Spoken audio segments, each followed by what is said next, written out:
तो नमस्कार दोस्तों, स्वागत है फिर से एक नए वीडियो में। तो दोस्तों आज हम लोग जो भूगोल का मैराथन देख रहे हैं उसका आज हम लोग दूसरा वीडियो देखेंगे। और दोस्तों इससे 4 टॉपिक को हम लोग कवर कर चुके हैं पहले वाले वीडियो में। आज 5वां टॉपिक से शुरू करेंगे, भारत की मृदा।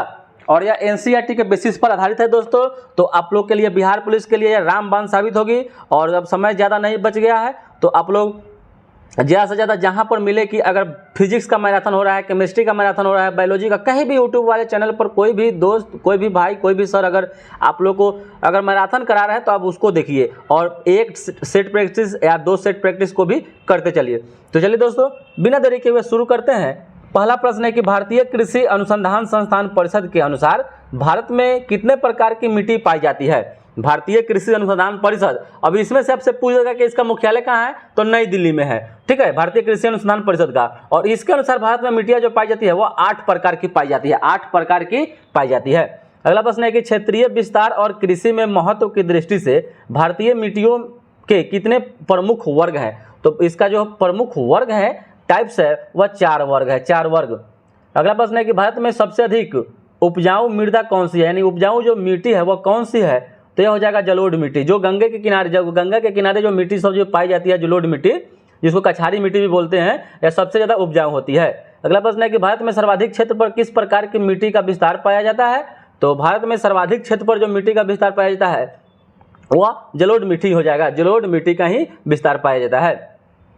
अगला प्रश्न है कि तटीय मैदानों और उत्तर भारत के मैदानों में उत्कृष्ट मृदा को क्या कहते हैं? तटीय मैदानों और उत्तर भारत के मैदानों में उत्कृष्ट मृदा को जलोढ़ मृदा कहते हैं। अगला प्रश्न है कि नवीन जलोढ़ मिट्टी को अन्य किस नाम से जाना जाता है? नवीन जलोढ़ मिट्टी को अन्य नाम से जाना जाता है, उसको खादर बोलते हैं। क्या बोलते हैं? उसको खादर बोलते हैं। अगला प्रश्न है कि भारत का संपूर्ण उत्तरी मैदान किस प्रकार की मृदा से बना हुआ है? तो यह जलोढ़ मृदा से ही बना हुआ है। अगला प्रश्न है कि निम्नलिखित में से किस प्रकार की मिट्टी के न्यूनतम उर्वरक की आवश्यकता होती है? निम्नलिखित में से किस प्रकार की मिट्टी के लिए न्यूनतम उर्वरक की आवश्यकता होती है? तो जलोढ़ मिट्टी के ही लिए होती है। अगला प्रश्न है कि निम्न में से कौन सी मिट्टी प्रायद्वीपीय भारत में अधिकतम क्षेत्र में विस्तृत है, यानी दक्षिण भारत में अधिकतम क्षेत्र पर विस्तृत कौन सी मिट्टी हो जाएगी? तो यह हो जाएगा काली मिट्टी। क्या हो जाएगा? काली मिट्टी इसका सही उत्तर हो जाएगा। नेक्स्ट प्रश्न है कि विचार करना है कि काली मिट्टी क्रेटेशियस युग में दरारी उद्भेदन से निक्षेपित पदार्थों से बनी है। काली मिट्टी कपास की खेती के लिए सर्वोत्तम मिट्टी है, यह सही है। काली मिट्टी को रेगुड़ मिट्टी तथा उत्तर भारत में केरल और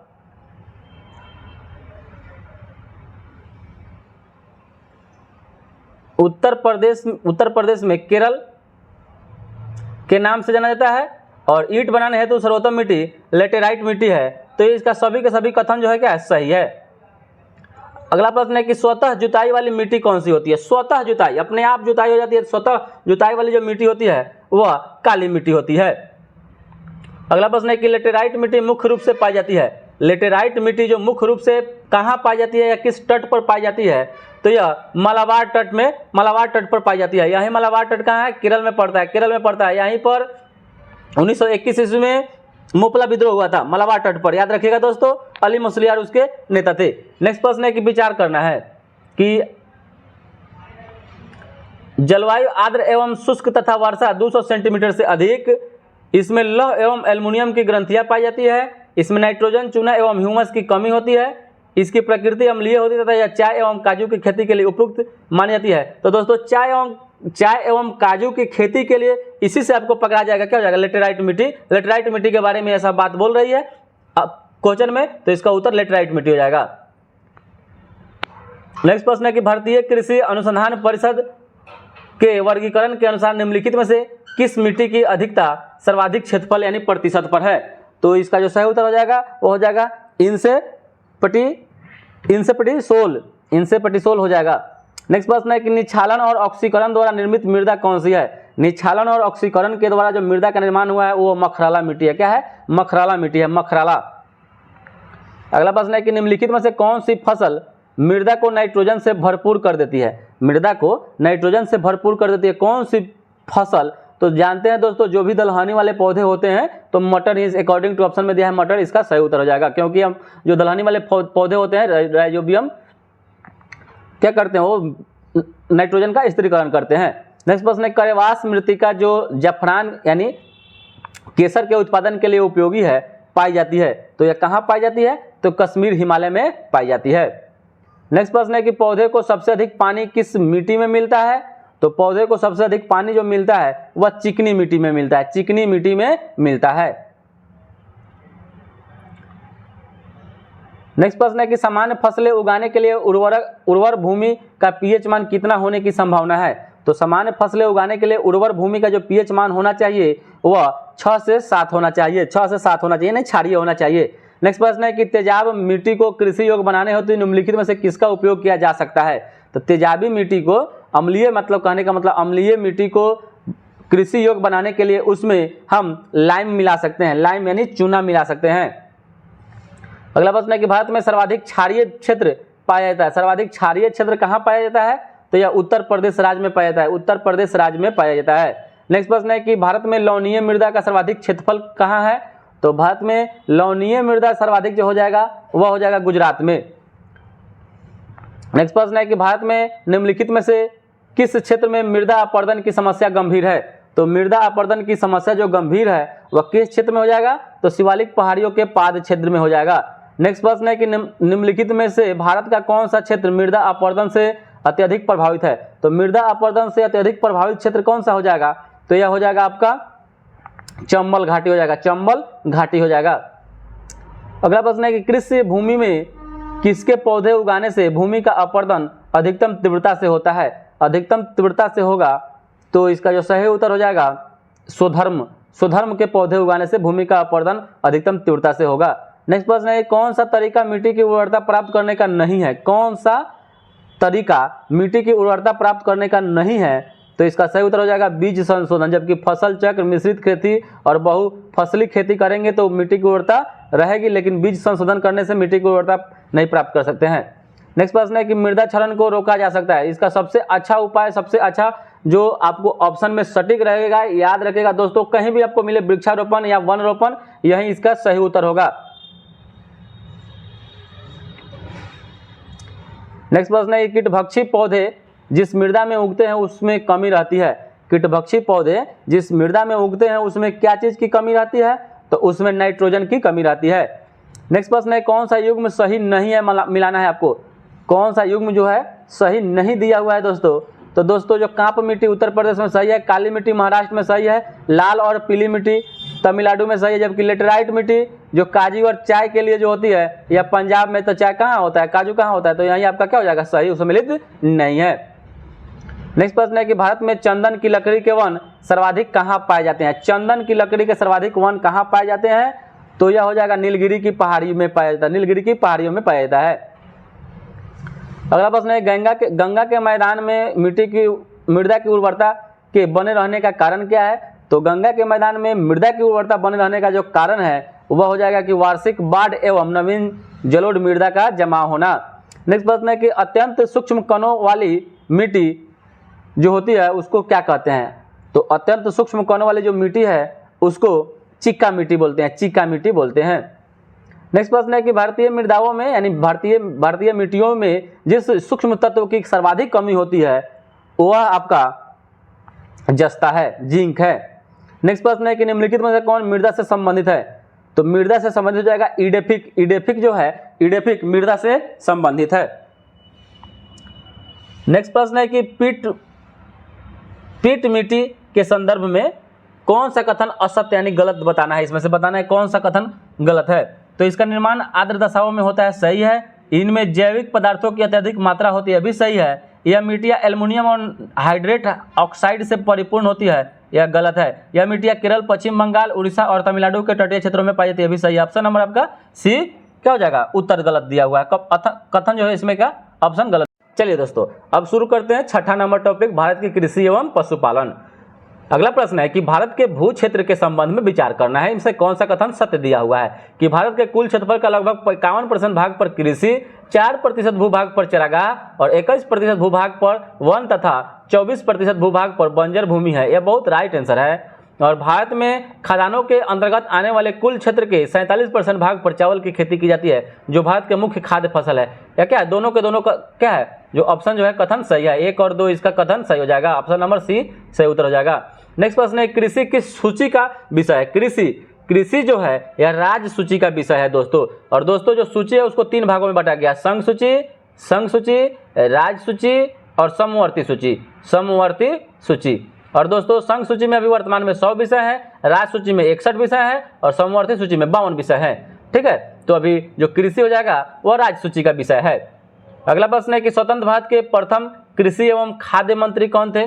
तो स्वतंत्र भारत का पूछ रहा है तो डॉक्टर राजेंद्र प्रसाद हो जाएंगे। नेक्स्ट प्रश्न है कि भारतीय कृषि का इतिहास किसने लिखा? तो भारतीय कृषि का इतिहास लिखने का काम एम.एस. रंधावा के द्वारा किया गया है। नेक्स्ट प्रश्न है कि भारत में एग्रो इकोलॉजिकल जोन्स की संख्या कितना है? भारत में एग्रो इकोलॉजिकल जोन्स की जो संख्या है वह 20 है, 20।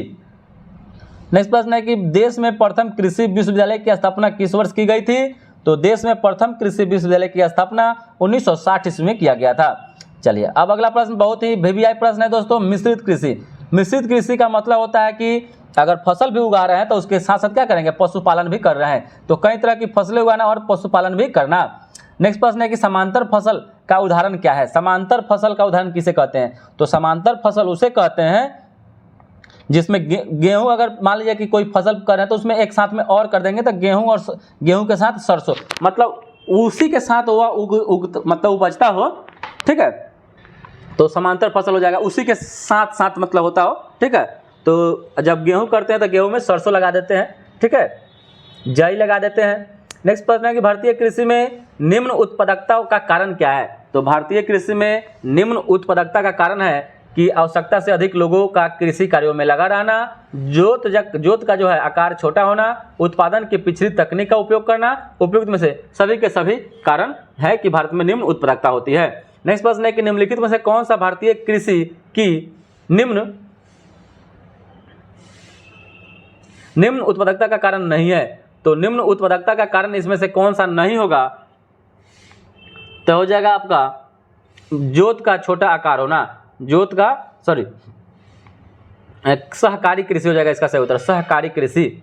जोत का छोटा आकार तो निम्न उत्पादकता का कारण है ही। नेक्स्ट प्रश्न है कि भारत में संकार्य चालू जोतों का सबसे बड़ा औसत आकार किस राज्य में पाया जाता है? भारत में संकार्य चालू जोतों का सबसे बड़ा जो औसत आकार है वह राजस्थान राज्य में है। नेक्स्ट प्रश्न है कि भारत में कृषि को समझा जाता है। तो भारत में जो कृषि को समझा जाता है वह जीविकोपार्जन का साधन समझा जाता है। नेक्स्ट प्रश्न है कि भारत में रासायनिक उर्वरकों के 2 बड़े उपभोक्ता यानी 2 बड़े उपभोक्ता राज्य के बारे में बताना है। तो 2 बड़े उपभोक्ता हो जाएगा पंजाब और हरियाणा। नेक्स्ट प्रश्न है कि दक्षिणी भारत में उच्च कृषि उत्पादकता क्षेत्र कहाँ पाया जाता है? दक्षिणी भारत में उच्च उत्पादकता क्षेत्र जो पाया जाता है कहाँ पाया जाता है? तो यह तमिलनाडु के तट पर पाया जाता है। नेक्स्ट प्रश्न है कि निम्नलिखित राज्यों में से कौन भारत में ठेकेदारी कृषि को लागू करने में अग्रणी है? ठेकेदारी कृषि को लागू करने में अग्रणी हो जाएगा पंजाब राज्य हो जाएगा। नेक्स्ट प्रश्न है कि एग मार्क किसे कहते हैं? एग मार्क, तो एग मार्क भी बहुत ही वीवीआई प्रश्न है दोस्तों। तो एग मार्क उसे कहते हैं जिसमें गुणवत्ता की गारंटी का मोहर आता है। नेक्स्ट प्रश्न है कि सदाबहार क्रांति भारत में कृषि उत्पादन बढ़ाने के लिए प्रयोग में लाई गई थी, किसके द्वारा लाई गई थी? तो यह लाया गया था एम.एस. स्वामीनाथन के द्वारा, जिनको भारत में हरित क्रांति का जनक माना जाता है। नेक्स्ट प्रश्न है कि नॉर्मन अर्नेस्ट बोरलॉग जो हरित क्रांति के जनक माने जाते हैं किस देश के निवासी हैं? तो यह संयुक्त राज्य अमेरिका के निवासी हैं। अगर सीधे पूछे कि हरित क्रांति के जनक जिसमें भारत वगैरह नहीं लगाए तो नॉर्मन अर्नेस्ट बोरलॉग याद रखिएगा। अगर कहे कि भारत में हरित क्रांति का जनक तो एम.एस. स्वामीनाथन को माना जाता है। नेक्स्ट प्रश्न है कि हरित क्रांति से क्या अभिप्राय है? हरित क्रांति से क्या अभिप्राय है? तो हो जाएगा उच्च उत्पाद वैरायटी प्रोग्राम हो जाएगा, उच्च उत्पाद वैरायटी प्रोग्राम इसका सही उत्तर हो जाएगा। और हरित क्रांति में प्रमुख मुख्य पादप कौन सा था? तो मुख्य पादप जो हो जाएगा इसका जो सही उत्तर हो जाएगा मैक्सिकन गेहूं हो जाएगा। मैक्सिकन गेहूं का उत्पादन सर्वाधिक हुआ था। नेक्स्ट प्रश्न है कि निम्नलिखित में से कौन सुमेलित नहीं है? तो खाद्य उत्पादन में वृद्धि के लिए हरित क्रांति, दुग्ध उत्पादन में के लिए श्वेत क्रांति डॉक्टर वर्गीज कुरियन के द्वारा, मत्स्य क्रांति जो है नीली क्रांति सही है, उर्वरक में रजत क्रांति नहीं है, रजत क्रांति का मतलब होता है अंडा से था, ठीक है। तो उर्वरक इसका जो सही उत्तर हो जाएगा ऑप्शन नंबर डी हो जाएगा। भूरी क्रांति चला था इसके लिए, उर्वरक के लिए। नेक्स्ट प्रश्न है कि निम्नलिखित में कौन सही सुमेलित नहीं है, निम्नलिखित में कौन सही सुमेलित नहीं है, तो इसका जो सही उत्तर हो जाएगा पीली क्रांति से तिलहन सही है, कृष्ण क्रांति से बायोडीजल उत्पादन सही है, लाल क्रांति से मांस उत्पादन सही है, बादामी क्रांति से फल उत्पादन दिया हुआ है, यह गलत हो जाएगा। ऑप्शन नंबर डी इसका सही उत्तर हो जाएगा। नेक्स्ट प्रश्न है कि निम्नलिखित में से कौन सही सुमेलित नहीं है, सही सुमेलित नहीं है, तो अमृत क्रांति से नदी जोड़ परियोजना से संबंधित है, सही है। गोल क्रांति से आलू उत्पादन से सही है, स्वर्ण क्रांति से बागवानी से सही है, और परामणिक क्रांति चमड़ा से है, जो गलत दिया हुआ। ऑप्शन नंबर डी इसका सही उत्तर हो जाएगा। नेक्स्ट प्रश्न है किस महीनों में रबी फसल की बुआई होती है, किस महीनों में रबी फसल की बुआई होती है, तो हो जाएगा अक्टूबर और नवंबर महीनों में, अक्टूबर और नवंबर में। अब दोस्तों रबी में क्या हो जाएगा, रबी में गेहूं आ जाता है, रबी में गेहूं, खरीफ में धान हो जाता है, ठीक है। नेक्स्ट प्रश्न है कि निम्नलिखित में कौन एक रबी फसल है, तो रबी फसल में क्या हो जाएगा, रबी फसल में गेहूं और गेहूं के साथ सरसों होता है, तो गेहूं के साथ सरसों होता है, इसका ऑप्शन नंबर डी हो जाएगा। नेक्स्ट प्रश्न है कौन रबी फसल का उदाहरण नहीं है, तो रबी फसल इसमें से कौन नहीं है, तो दोस्तों भिंडी, भिंडी तो अब आजकल 12 महीना होता है, ठीक है दोस्तों, लेकिन इसमें अगर आपसे क्वेश्चन पूछे तो रबी फसल में भिंडी नहीं है, ठीक है। नेक्स्ट प्रश्न है नकदी फसल में सम्मिलित कौन नहीं है, तो नकदी फसल में इसमें से आपको कौन हो जाएगा, तो गेहूं जो है नकदी फसल में सम्मिलित नहीं है, खाद्य फसल में है। नेक्स्ट प्रश्न है कि निम्न में कौन सा क्रम 3 बड़े गेहूं उत्पादक राज्यों की दृष्टि से सही है, निम्न में से कौन सा क्रम 3 बड़े गेहूं उत्पादक राज्यों की दृष्टि से के क्रम में सही दिया हुआ है, तो इसका जो सही उत्तर हो जाएगा उत्तर प्रदेश, पंजाब एवं हरियाणा। नेक्स्ट प्रश्न है कि माही सुगंधा किस फसल की प्रजाति है, दोस्तों जो यह टॉपिक है कृषि के साथ साथ पशुपालन, यह दोस्तों बहुत ही महत्वपूर्ण टॉपिक हो, चाहे वह बिहार पुलिस हो चाहे दरोगा हो, इससे 2 से 3 क्वेश्चन जरूर रहेगा दोस्तों। मात्र इसमें से 83 क्वेश्चन है, 83 क्वेश्चन में आप पढ़ लीजिए, 83 क्वेश्चन में से 2 से 3 क्वेश्चन इसी में से आपको मिलेगा, बाहर कहीं नहीं जाएगा। तो माही सुगंधा किस फसल की प्रजाति है, तो माही सुगंधा हो जाएगा सूरजमुखी की प्रजाति है। नेक्स्ट प्रश्न है गेहूं में बौनेपन का जीन, गेहूं में बौनेपन का जीन का नाम क्या है, तो यह हो जाएगा नोरिन 10, नोरिन 10। नेक्स्ट प्रश्न है कि मैक्रोनी गेहूं सबसे उपयुक्त किन परिस्थितियों में पाया जाता है, मैक्रोनी गेहूं जो है सबसे उपयुक्त किन परिस्थितियों में होता है, तो इसका सही उत्तर हो जाएगा असिंचित परिस्थितियों के लिए, असिंचित परिस्थितियों के लिए। नेक्स्ट प्रश्न है कि राज 3077 एक प्रजाति है, राज 3077 एक प्रजाति है, किसकी प्रजाति है, तो राज 3077 जो एक प्रजाति है वह गेहूं की प्रजाति है। नेक्स्ट प्रश्न है कि पूसा सिंधु गंगा एक प्रजाति है, पूसा सिंधु गंगा एक प्रजाति है, किसकी प्रजाति है, तो यह भी गेहूं की प्रजाति है।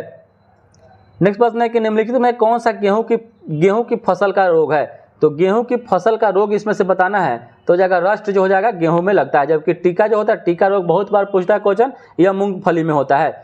नेक्स्ट प्रश्न है कल्याण सोना एक किस्म है, कल्याण सोना किस फसल का एक किस्म है, तो यह भी गेहूं का है, कल्याण सोना भी एक गेहूं का ही किस्म है। नेक्स्ट प्रश्न है कि ट्रिटिकेल निम्न में से किन दो के बीच एक हाइब्रिडाइज संकर था, तो हो जाएगा गेहूं और राई के बीच में, गेहूं और राई के बीच में जो हाइब्रिडाइज कराया गया था, प्रसंकरण कराया गया था, उसी को ट्रिटिकेल बोलते हैं। नेक्स्ट प्रश्न है करनाल बंट एक बीमारी है, करनाल बंट एक बीमारी है, वह किस फसल में हो जाता है, तो यह भी गेहूं में हो जाता है। नेक्स्ट प्रश्न है कि धान की उत्पत्ति हुई थी, धान की उत्पत्ति कहाँ से मानी जाती है, तो धान की उत्पत्ति दक्षिण पूर्व एशिया से मानी जाती है। चलिए अगला प्रश्न है कि निम्नलिखित फसलों पर विचार करना है और इसमें से बताना है कौन सी खरीफ फसल है, कपास है, मूंगफली है, धान है, गेहूं है, तो गेहूं तो रबी फसल है दोस्तों, गेहूं रबी फसल है, ठीक है। अक्टूबर नवंबर में इसकी बुआई होती है, तो ये तो आपका सबसे पहले ऑप्शन नंबर 4 छट गया, ठीक है। अब आपसे पूछे खरीफ फसल, तो खरीफ में धान आता है, खरीफ में क्या होता है, धान आता है, धान के साथ मूंगफली और कपास, यह तीनों उस समय होता है, तो क्या हो जाएगा ऑप्शन नंबर इसका सी 1, 2 और 3 यह हो जाएगा खरीफ फसल है। चलिए अगला प्रश्न है कि भारत में निम्नलिखित में से किस फसल के अंतर्गत सर्वाधिक क्षेत्रफल है, किस फसल के अंतर्गत सर्वाधिक क्षेत्रफल हो जाएगा, तो यह हो जाएगा आपका धान, इसका सही उत्तर हो जाएगा। नेक्स्ट प्रश्न है कि भारत के चावल के कटोरे क्षेत्र का नाम बताना है, क्षेत्र का नाम बताना है। अगर आपसे चावल का कटोरा पूछता तो छत्तीसगढ़ हो जाता, ठीक है, लेकिन यहाँ से पूछ रहा है कि चावल का कटोरा का क्षेत्र पर जाना है, तो हो जाएगा कृष्णा गोदावरी डेल्टा क्षेत्र, कृष्णा गोदावरी डेल्टा क्षेत्र इसका सही उत्तर हो जाएगा। नेक्स्ट प्रश्न है कि जया पद्मा कृष्णा, कावेरी और हंसा किस फसल की उन्नत किस्में है? जया, पद्मा, कृष्णा, कावेरी और हंसा यह धान की उत्तम किस्म है। अब क्वेश्चन है अमन धान उगाया जाता है, तो अमन धान जो है यह पश्चिम बंगाल में ज़्यादातर होता है। तो यह अमन धान जो कहाँ उगाया जाएगा, तो कब उगाया जाता है? तो जून जुलाई में उगाया जाता है। अब याद रखिएगा दोस्तों, यह पश्चिम बंगाल में उगाया जाता है अमन धान। एक बार क्वेश्चन पूछा हुआ है बिहार दरोगा में। नेक्स्ट प्रश्न है कि पूसा सुगंधा 5 एक सुगंधित किस्म है। पूसा सुगंधा 5 एक सुगंधित किस्म है, किसकी किस्म है? तो ये भी धान की है। नेक्स्ट प्रश्न है कि बरानी द्वीप किस फसल की किस्म है? बरानी द्वीप किस फसल की किस्म है? तो इसका सही उत्तर हो जाएगा धान। नेक्स्ट प्रश्न है कि निम्नलिखित में से कौन सी बासमती चावल की संकर प्रजाति है, यानी हाइब्रिडाइज है? तो इसमें से बताना है। तो ये हो जाएगा पूसा RH10। पूसा RH10 यह एक का है बासमती चावल की संकर प्रजाति है। नेक्स्ट प्रश्न है कि भारत का कौन सा राज्य सबसे बड़ा कपास उत्पादक है? तो कपास का सबसे बड़ा उत्पादक राज्य हो जाएगा गुजरात हो जाएगा। क्या हो जाएगा? गुजरात हो जाएगा।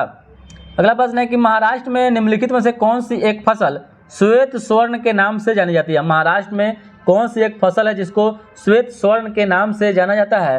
तो हो जाएगा कपास। नेक्स्ट प्रश्न है कपास के रेशे प्राप्त होते हैं, कपास के जो रेशे होते हैं वो प्राप्त होते हैं बीज से। अगला प्रश्न है कि भारत के किस राज्य में गन्ने की खेती के अंतर्गत सबसे अधिक भूमि है? तो गन्ने की खेती के लिए सबसे अधिक भूमि हो जाएगा कहाँ पर? तो हो जाएगा उत्तर प्रदेश में। नेक्स्ट प्रश्न है कि भारत का कौन सा राज्य शक्कर का प्याला कहलाता है? तो शक्कर का जो प्याला कहलाता है वह उत्तर प्रदेश कहलाता है। अगला प्रश्न है गन्ने के प्रजनन का कार्य किया जा रहा है, गन्ने में प्रजनन का कार्य किया जा रहा है, कहाँ किया जा रहा है?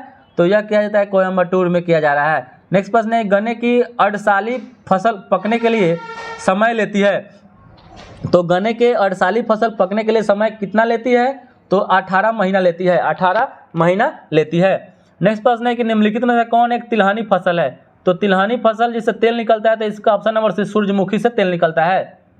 नेक्स्ट प्रश्न है कि अरहर का जन्म स्थान माना जाता है, अरहर का जन्म स्थान माना जाता है तो यह दक्षिण अफ्रीका माना जाता है। अरहर का जन्म स्थान दक्षिण अफ्रीका को माना जाता है, दक्षिण अफ्रीका को माना जाता है। नेक्स्ट प्रश्न है कि शुष्क भूमि के लिए सर्वाधिक उचित फसल कौन सी होती है?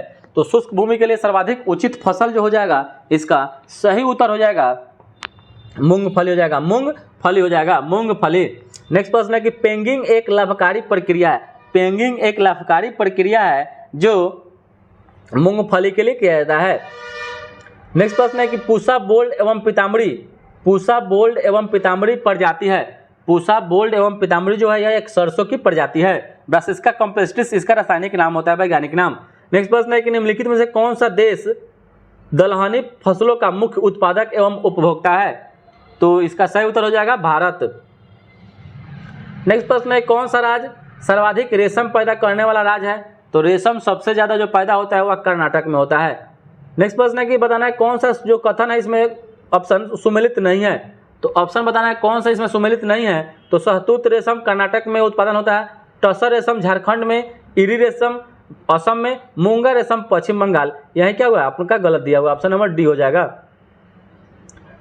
नेक्स्ट प्रश्न है कि भारत के किस राज्य में सर्वाधिक कॉफी का उत्पादन होता है? कॉफी का उत्पादन भारत के किस राज्य में होता है? तो कर्नाटक में ही होता है। नेक्स्ट प्रश्न है ग्रीन गोल्ड किसकी किस्म है? ग्रीन गोल्ड किसकी किस्म है? तो ग्रीन गोल्ड जो है, ग्रीन गोल्ड यह चाय की किस्म है, चाय की किस्म है।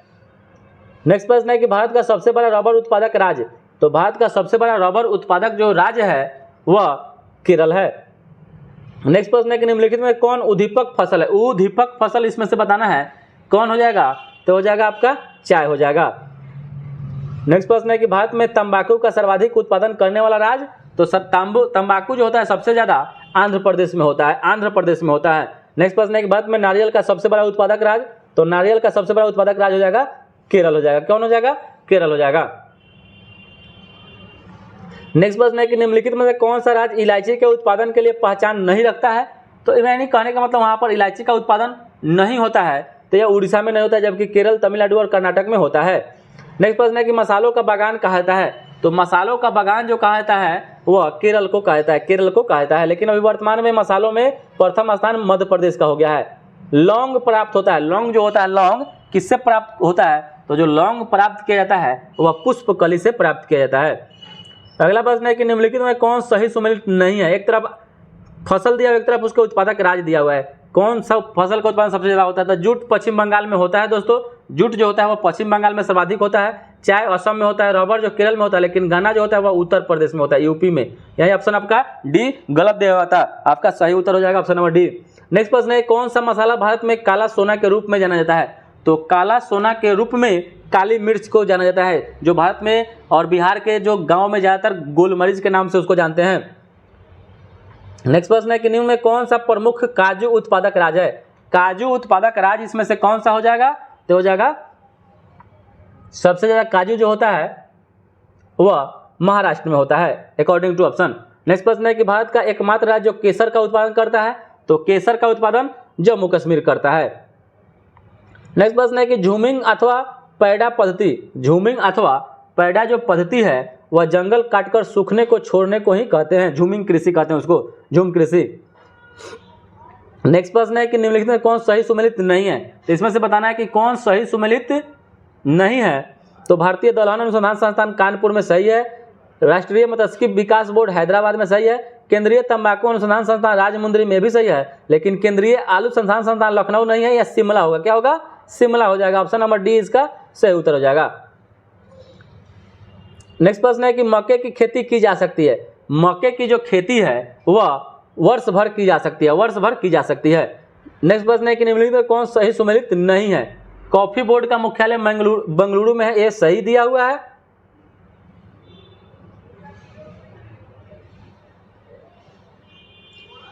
चाय बोर्ड का मुख्यालय कोटायम दिया हुआ है, भी सही है। सॉरी, रबर बोर्ड का कोटायम दिया हुआ सही है। चाय बोर्ड जो दिया हुआ है वह कोलकाता सही है। तंबाकू बोर्ड हो जाएगा त्रिची, यह गलत हो जाएगा। तंबाकू बोर्ड का हो जाएगा राजमुंद्री, याद रखिएगा राजमुंद्री, क्योंकि तंबाकू सबसे ज्यादा आंध्र प्रदेश में पाया जाता है। नेक्स्ट प्रश्न है कंचन एक उत्तम किस्म है। कंचन एक उत्तम किस्म है किसका? तो हो जाएगा आंवला का है। नेक्स्ट प्रश्न है कि निम्न में से कौन सी एक नगदी फसल का उदाहरण नहीं है? नगदी फसल का उदाहरण इसमें से कौन नहीं है? तो इसका सही उत्तर हो जाएगा ज्वार हो जाएगा। नेक्स्ट प्रश्न है कि स्टॉक फार्मिंग किसे कहते हैं? स्टॉक फार्मिंग जो कहते हैं, स्टॉक फार्मिंग की पशुओं की प्रजनन जो होती है उसी को स्टॉक फार्मिंग कहते हैं, जहां पर पशुओं की प्रजनन होती है। नेक्स्ट प्रश्न है कि ऑपरेशन फ्लड का संबंध किससे है? ऑपरेशन फ्लड का संबंध हो जाएगा दुग्ध उत्पादन और वितरण से, जो 1970 के दशक में भारत में हुआ था। वर्गीज कुरियन इसके फादर कहलाते हैं, जिसको ऑपरेशन फ्लड श्वेत क्रांति के नाम से जानते हैं। नेक्स्ट प्रश्न है कि निम्नलिखित में कौन सा राज्य है जो गेहूं की खेती नहीं करता है? तो गेहूं की खेती तमिलनाडु राज्य ने परियोजना। पहला प्रश्न है कि विश्व का सर्वाधिक सिंचित क्षेत्र कहाँ है? विश्व का सर्वाधिक सिंचित क्षेत्र कहाँ है? तो यह चीन देश में है, चीन देश में है। नेक्स्ट प्रश्न है कि प्रायद्वीपीय भारत में सिंचाई का प्रमुख साधन क्या है? तो यह तालाब है।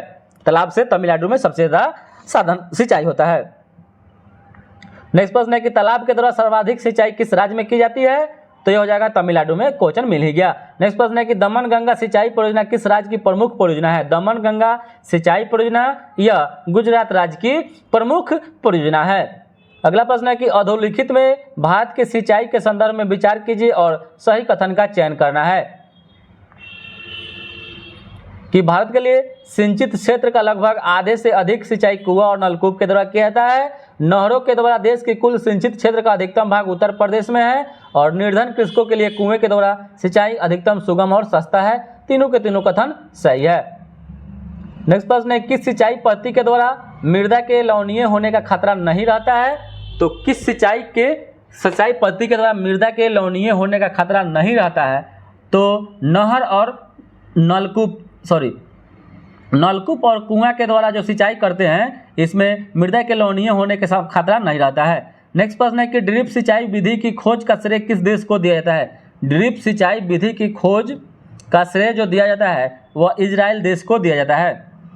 नेक्स्ट प्रश्न है किस प्रकार की सिंचाई करने से फसलों को पाले से बचाव होती है? जो पाला गिरता है, ओस जो गिरता है, उस समय पाला जो गिरता है वो बचाव करता है फव्वारा सिंचाई से। फुब्बारा जो देते हैं उस सिंचाई से अगर करेंगे तो पाला से बचाव हो जाएगा। नेक्स्ट प्रश्न है कि निम्नलिखित में कौन सा सही नहीं है? कौन सही नहीं है? तो पंबा सिंचाई परियोजना केरल के पंबा नदी पर स्थित है, सही है। इंदिरा गांधी नहर को सतलज नदी से जल मिलता है, भी सही है, ठीक है। सारण सिंचाई नहर एवं त्रिवेणी नहर गंडक नदी से जल लेता है। अगला प्रश्न, अगला ऑप्शन है कि राष्ट्रीय जल संभर परियोजना का क्रियान्वयन गृह मंत्रालय के द्वारा किया जाता है। यही ऑप्शन क्या हो जाएगा आपका, गलत हो जाएगा। नेक्स्ट प्रश्न है कि भारत सरकार ने राष्ट्रीय जल संसाधन परिषद का गठन कब किया? तो जल संसाधन परिषद का जो गठन किया था वह 1983 में किया था।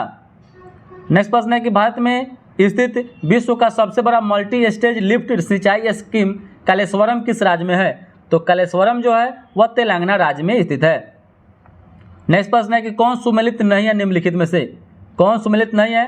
त्वरित सिंचाई लाभ कार्यक्रम 1996 से 97 में हुआ था, सही है। कमान क्षेत्र विकास कार्यक्रम 74-75 में, जल गुणवत्ता मूल्यांकन प्राधिकरण 2001 और अंतर्राष्ट्रीय नदी जल विवाद अधिनियम कावेरी नदी पर जो बना हुआ था, यही आपका क्या है, ऑप्शन सुमेलित नहीं है। नेक्स्ट प्रश्न है कि जल जीवन मिशन की शुरुआत, जल जीवन मिशन की जो शुरुआत हुई थी वह कब हुई थी? तो यह 2019 में हुआ था, जल जीवन मिशन की शुरुआत। नेक्स्ट प्रश्न है कि 2003 में आरंभ की गई हरियाली योजना का संबंध किससे था? तो हरियाली योजना का जो संबंध था वह जल प्रबंधन से था, जल प्रबंधन से था। नेक्स्ट प्रश्न है कि फर्टिगेशन सिंचाई की आधुनिक खोज कहाँ हुई? फर्टिगेशन सिंचाई की आधुनिक खोज जो हुई थी वह हुआ था इजराइल में ही। ड्रिप सिंचाई, फर्टिगेशन सिंचाई यह सभी इजराइल में हुआ था। पोलावरम सिंचाई परियोजना किस राज्य में है? तो पोलावरम जो है यह आंध्र प्रदेश राज्य में है। अगला प्रश्न है कि निम्नलिखित में से किस परियोजना का सुमेल सही नहीं दिया हुआ है?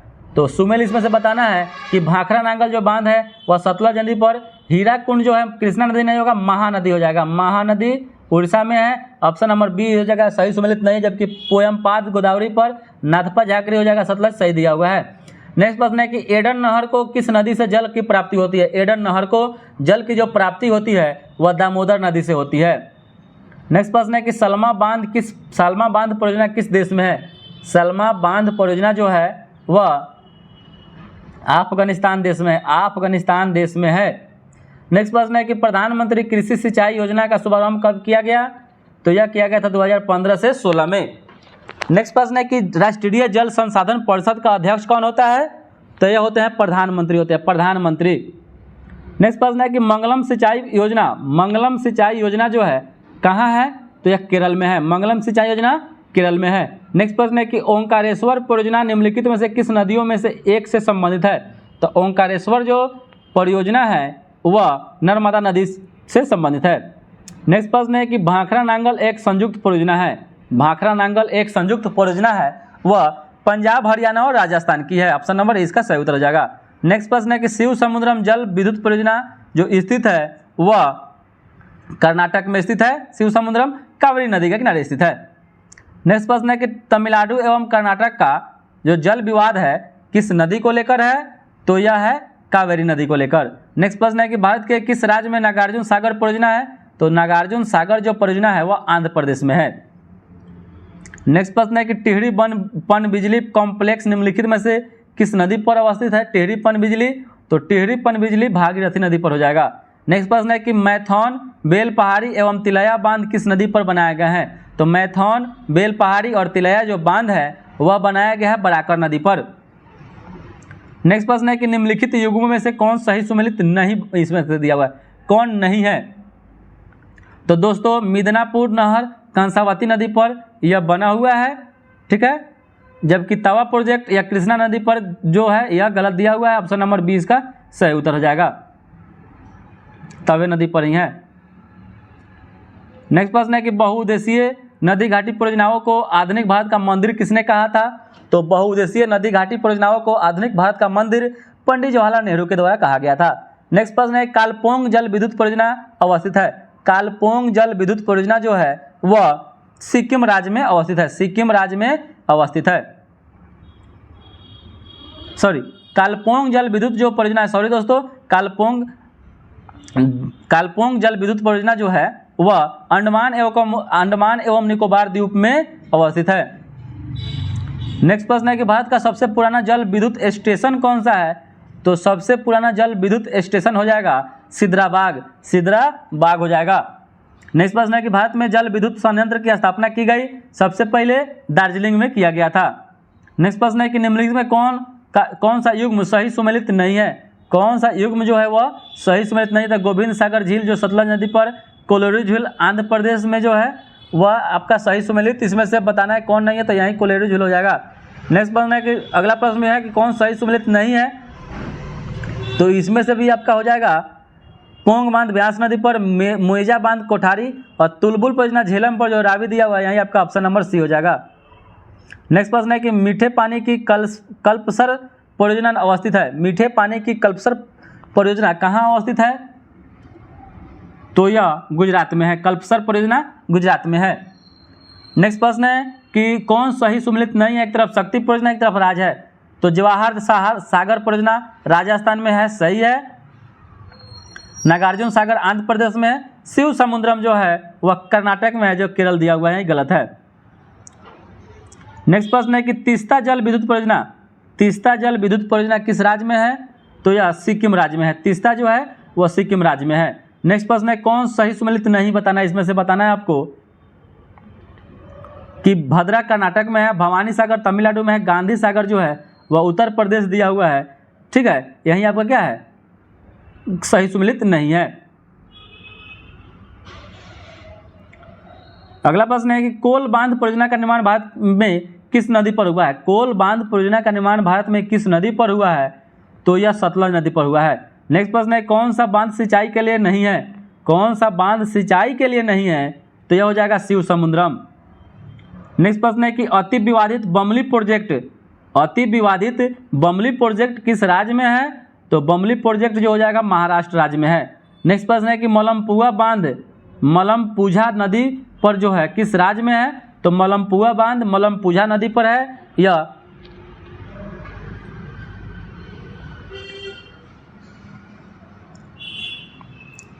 किस राज्य में हो जाएगा, तो हो जाएगा कर्नाटक राज्य में हो जाएगा। नेक्स्ट प्रश्न है कि सिंगरौली लघु जल विद्युत परियोजना, सिंगरौली लघु जल विद्युत परियोजना अवस्थित है, तो यह कहाँ है, तो इसका सही उत्तर हो जाएगा सिंगरौली उत्तर प्रदेश में है। नेक्स्ट प्रश्न है कि चेरुथानी बांध किस नदी पर अवस्थित है। चेरुथानी बांध जो है किस नदी पर अवस्थित है, तो हो जाएगा पेरियार नदी पर, केरल में है। नेक्स्ट प्रश्न है कि मंडल बांध परियोजना किस नदी पर अवस्थित है। मंडल बांध परियोजना किस नदी पर अवस्थित है, तो यह उत्तरी कोयल नदी पर अवस्थित है। नेक्स्ट प्रश्न है कि रानी लक्ष्मीबाई बांध परियोजना निर्मित है। रानी लक्ष्मीबाई बांध परियोजना जो निर्मित है वह बेतवा नदी पर अवस्थित है। नेक्स्ट प्रश्न है किस राज्य में सुइल नदी परियोजना है। सुइल नदी परियोजना किस राज्य में है, तो इसका जो सही उत्तर हो जाएगा पंजाब राज्य में है। और पैठन जल विद्युत परियोजना किस नदी पर है। पैठन जल विद्युत परियोजना तो ये हो जाएगा गोदावरी नदी पर है। अगला प्रश्न है कि WHO के अनुसार पेयजल का pH मान कितना होना चाहिए, तो पेयजल का pH मान जो होना चाहिए वह 7 से 8.5 के